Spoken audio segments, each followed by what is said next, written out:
The huge glowing portal opened in the middle of the testing area, the result of another brazen but failed interdimensional experiment by the SCP Foundation.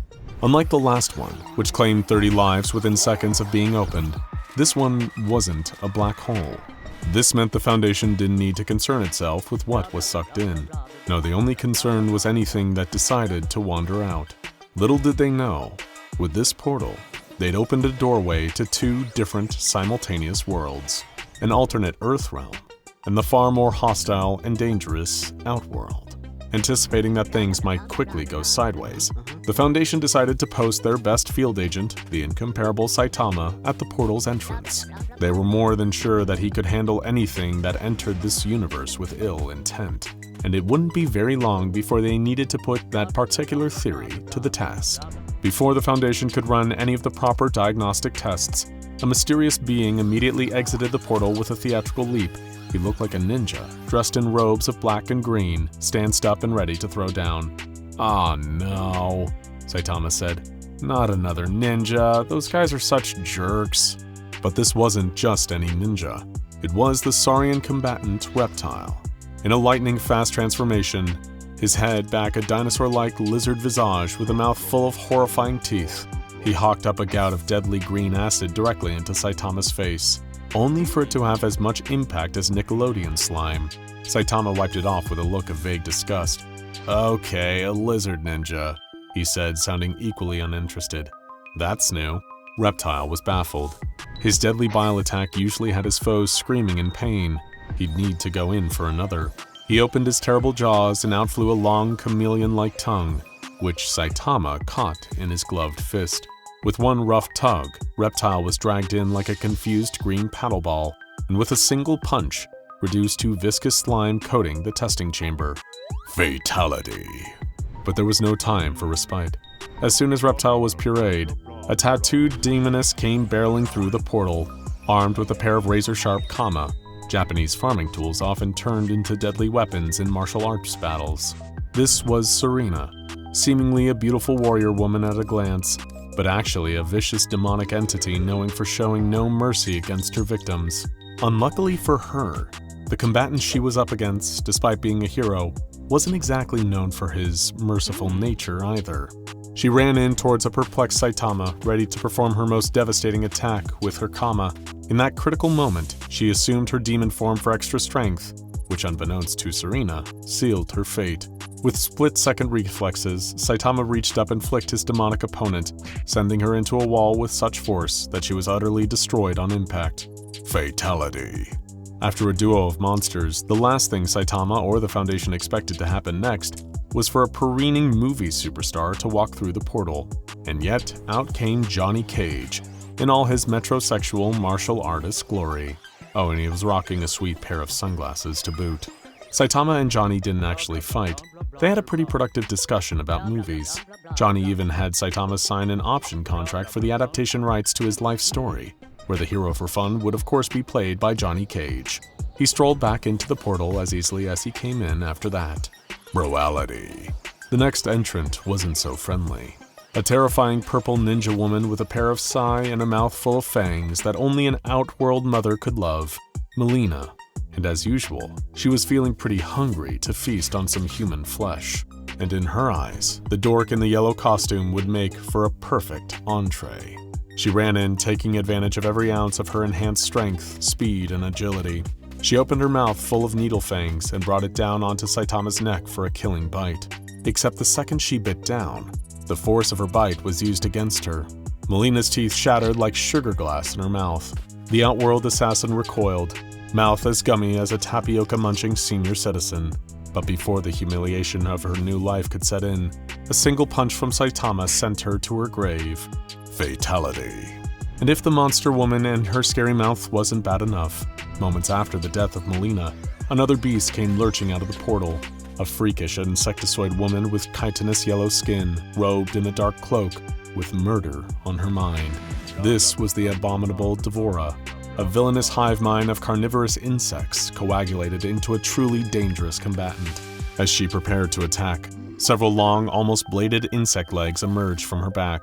With an unearthly shriek, she flew in, only for a single slap from Saitama to splatter her into lifeless bug goo. "Man, I hate bugs," he said, shaking the grunge off of his glove. But not everything coming out of that portal was a monster or an acclaimed Hollywood actor. Sometimes Outworld delivered a vicious cyborg mercenary like Kabal. He exited the portal, immediately detecting that Saitama was surrounded by the blood and guts of previous combatants. He wouldn't face this bald stranger head-on. A more tactful approach was required. "Hey, cool mask," Saitama said. "Know where I can get one like that?" Kabal didn't answer. Instead, using his superhuman speed, he began running and routed Saitama, preparing his weapons to deliver a lethal surprise strike. But somehow, Saitama had already seen him coming, and turned around to face the enhanced mercenary. With one nonchalant kick, Kabal was buried in the concrete and metal of a nearby wall. With Kabal dispatched, there was enough room for the brutal Tarkat warrior Baraka to stomp through the portal, a beast of disease, corruption, and ferocity. He assumed the pose of a warrior and deployed a pair of blades from his forearms. "You wouldn't last a day in Outworld, human," Baraka growled through a barrage of rank breath and spittle. "Do you think you could survive in our culture of blood and death? You who is so soft and smooth? My species would—" But another single punch from Saitama had felled him before he could even finish his sentence. Fatality. But while Saitama could withstand monsters and mercenaries, how would he fare against a combatant with truly supernatural abilities? Before a figure even exited the portal, several deadly cold blasts of ice fired out of the event horizon, striking Saitama with ultimate precision and spreading ice over his body. This was merely the opening salvo. Making way for the most stone-cold ninja there ever was, Bihan, one of the most deadly men to hold the mantle of Subzero. The ice-wielding warrior then leapt out of the portal, spinning and flipping towards the half-frozen Saitama, ready to deliver a killing blow. That was, until Saitama broke free with no effort and punched the frosty killer, shattering him into tiny shards of ice. Fatality. But before the ice could even have a chance to melt, a giant monster lumbered his way through the portal, freakishly tall and muscular with 4 arms, with biceps even thicker than a man's head. He towered over Saitama, leaving the caped baldy enveloped in his imposing shadow. "Your death will be an ignoble one," the giant warrior Goro said.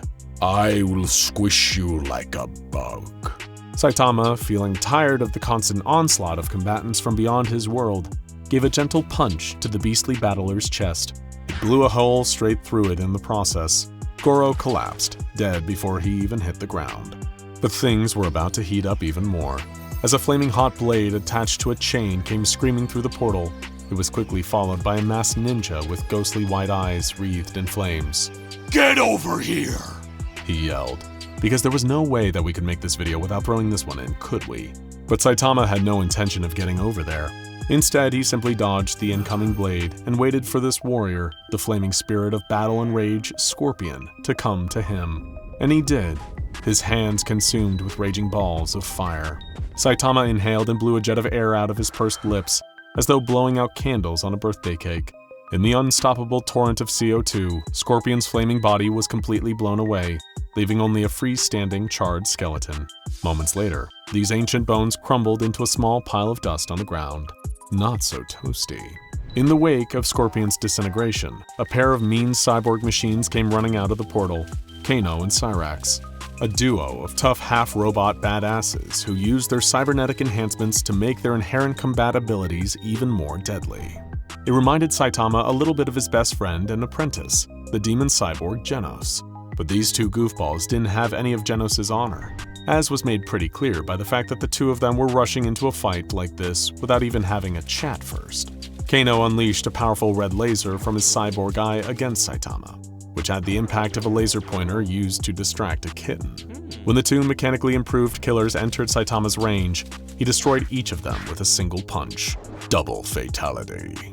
Although the powers of technology seemed to have no real threat against Saitama, the supernatural still had plenty of offerings that might be able to put the Cape Baldy 6 feet under. One such offering from Outworld was Hermac, the red-clad ninja who beamed with the glowing green aura of thaumaturgy. Surely his demonic enhanced combat skills would allow him to… oh no. It seems Saitama had already killed him with a single punch while we were explaining his backstory. That's a shame. Fatality. Thankfully, not everyone who emerged from the portal did so with ill will. When Kung Lao exited the portal and found out just how many diabolical villains Saitama had killed with a single punch, he was seriously impressed. He bowed to Saitama as a form of respect. The two had a long chat about combat techniques and training regimens. When Kung Lao found out that Saitama got his stupendous combat abilities from doing 100 push-ups, 100 sit-ups, 100 squats, and a 10-kilometer run every single day, he remarked that he'd likely incorporate the same routine into his own training, hoping that it would give him some of the same abilities in the long run. And it wasn't just a single mortal hero that was interested in meeting and conversing with Saitama. He also received a visit from Raiden and Liu Kang via the Foundation's bizarre portal. Raiden had absolute mastery over electricity and storms, being the eternal god of thunder, and Liu Kang had a similar station, except he was the eternal god of fire. Thankfully, both were cosmic forces for good rather than evil, and as such, they appreciated the effect that Saitama had on the multiversal balance. If they were to categorize him, they might call him the eternal god of strength, a force of raw physical power so great that nobody would ever be able to surpass him during a battle of pure force. Saitama said that he was flattered by the compliment, but he didn't need such a fancy title. He was happy with just being the hero for fun. But if ever the duo of gods found their way to Tokyo, he'd be happy to show them around to some of his favorite coffee shops, because even gods can't resist a nice matcha latte now and then. But not everyone Saitama was going to encounter from now on would be so cordial. Next from the portal emerged a truly diabolical villain, Shang Tsung, one of the most powerful and dangerous sorcerers ever to grace the multiverse. He was an expert in Mortal Kombat, and his dark magic was so effective. He developed the ability to rip out people's souls and add them to his collection. As Saitama was so powerful, he was getting attention from the eternal gods across the cosmos. Shang Tsung believed that Saitama was a soul that was more than worth adding to his ever-expanding collection. However, he didn't get Saitama's soul. Instead, he got Saitama's fist. It hit him so hard that it, ironically, smashed Shang Tsung's soul out of his body, reducing the deadly sorcerer to little more than an inert corpse laying on the ground in the middle of the testing chamber. Fatality. And with Shang Tsung dead, surely there would never be a more powerful being to emerge from the portal to take on the hero for fun, right? Wrong. Out of the portal emerged one of the most evil, most dangerous, and most powerful beings to ever exist. With his wrath hammer, he'd crushed and slaughtered beings of unimaginable power, and now he would do the same to the famous One Punch Man. At least, he would have, if Saitama hadn't killed him in one punch. Come on, what did you expect? Saitama wins. Fatality. Now check out SCP Foundation Contains One Punch Man, Saitama's Big Surprise. And Saitama joins the SCP Foundation. SCP-076 Abel is annoyed. For more.